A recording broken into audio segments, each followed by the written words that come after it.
Hello kids and cadets, welcome back to Tommy Time. Thanks for coming out.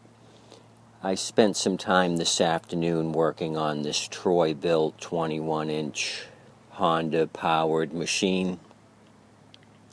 I had jumped out of bed this morning and picked this up for $15. It was listed for $25. The gentleman dropped the price. I hit the road at 8 o'clock. It was 33 miles round trip to pick up this fine-looking Troy-Bilt. So in my initial video, I said the brake cable was overstretched. That needs to be replaced. I still have to do that. And the carburetor was pouring out fuel. So I believe the needle float valve was stuck. So I'm going to turn on the fuel valve now, see if it's going to leak again, and then we'll try to start it.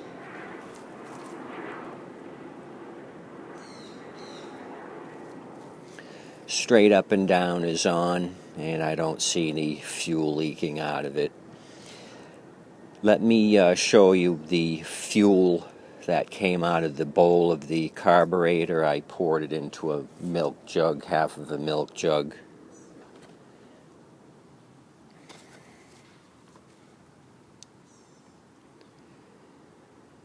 So a lot of contamination. It looks like some paper type fragments. I'm not sure what that dark stuff is.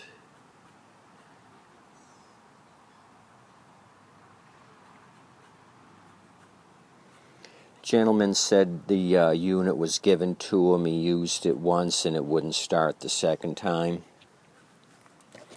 I have a feeling he used up the original gas from the person he got it with and then put contaminated fuel in it the second time around, and he couldn't get it running.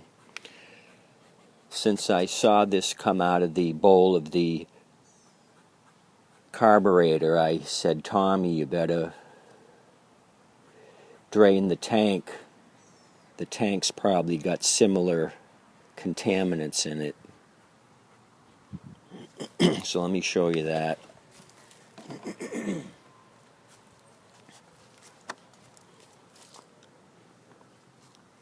This came out of the tank, so it's old fuel. When you see it start to get discolored like that, it's aged out. It should be clear, but you can't really see it. There's some water in the bottom of the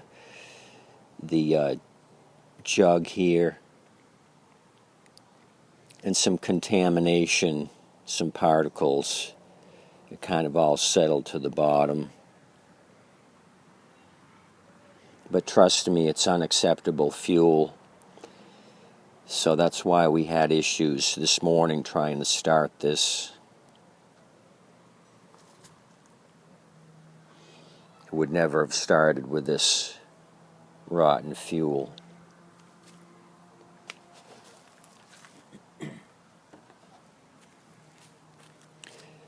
So there's one thing I want to tell you about these Honda carburetors. There's two 10mm bolts.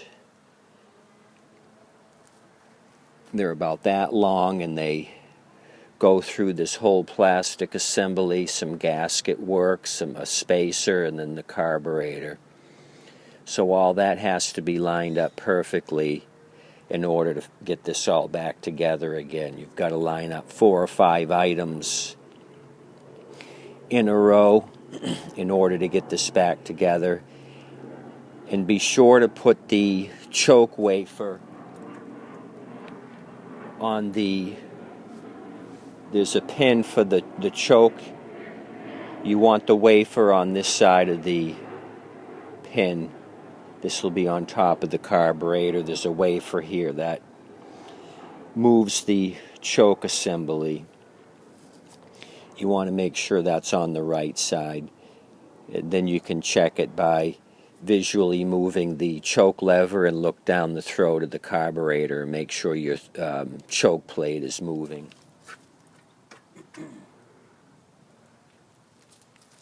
So as I mentioned earlier, this is heat activated. If this was a cold climate, it would stay full choke. But you see it's springing back here. It's about 75 degrees here in southwest Florida. That's warm enough to get this thing to start. It's stopped right there, so maybe it's got an eighth of a way opening, and the choke plate, it's nearly full open. So let me put the air filter back on, and then this is a non-priming unit manual choke. Let's try it out.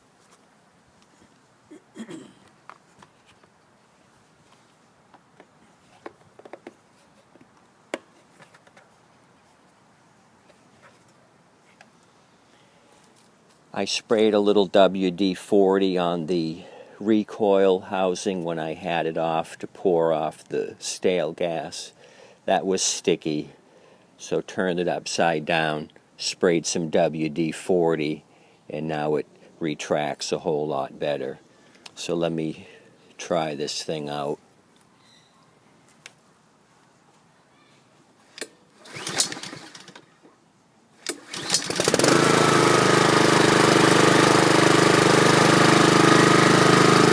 That sounds smooth. I like it.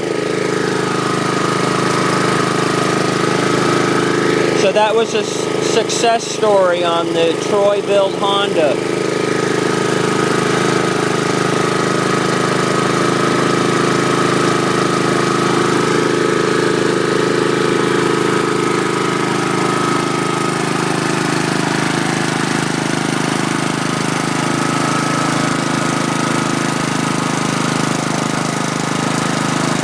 It's got a nice smooth sounding muffler, nice and quiet.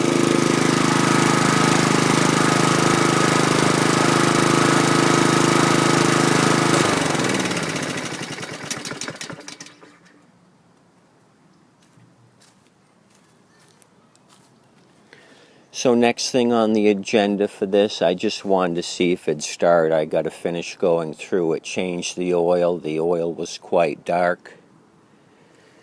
And service the blade. This unit did not come with a bag. He said he didn't have a bag for it.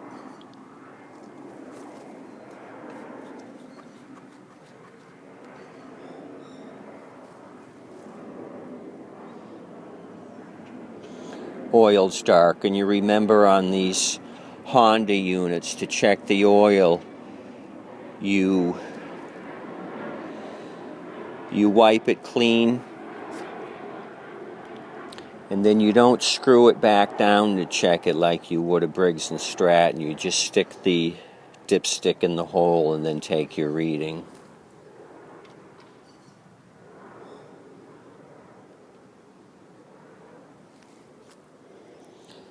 So there you go. It's coming back about halfway up the hash marks. So if you wanted to, you could add a little more oil to this to bring it up to the full mark, which is there. But it's an acceptable range here. Anywhere in the hash marks is acceptable. This is halfway up. This is fine. But I'm changing it anyway. This is looks like it's pretty dark and well used.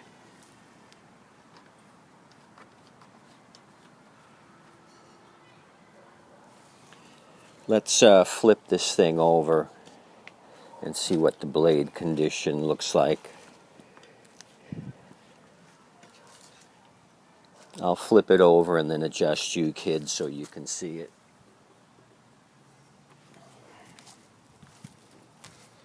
You want to flip it over with the carburetor facing up on the high side.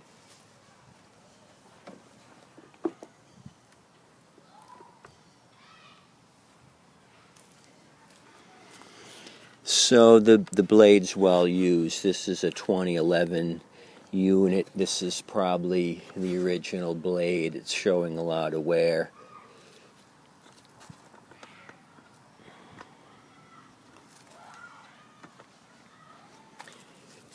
You can see the jagged edge here. This should be square. So it's showing a lot of tip wear here. The cutting side here is flat. It's really blunt. I'm rubbing my forefinger on it, and that's smoother than a baby's butt.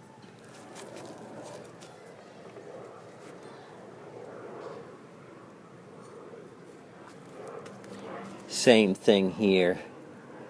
It's got a point on it. This should be a square end, so I'm going to have to put another blade on this one. This one's unsalvageable.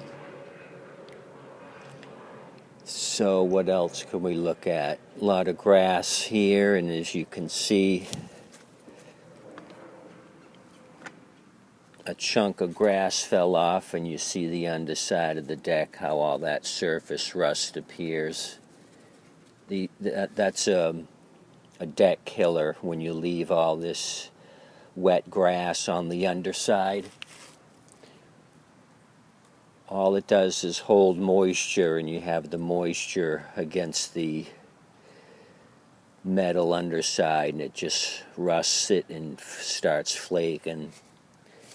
This isn't too bad. It's flaky. The paint's coming off of it, the underside paint. But if you continue to leave the grass on it like this, it's going to eat away that deck, and you'll have a huge hole in the deck.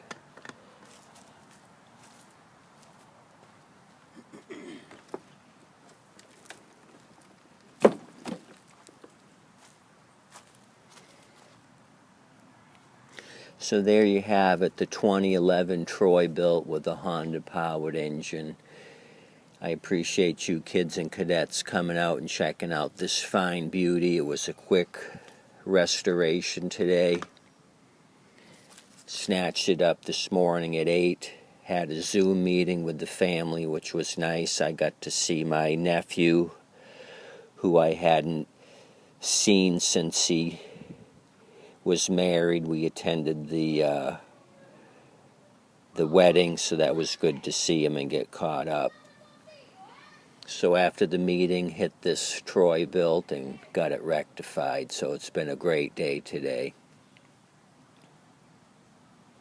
As always, I appreciate you coming out to Tommy Time. Come back and see me. Have a great new year.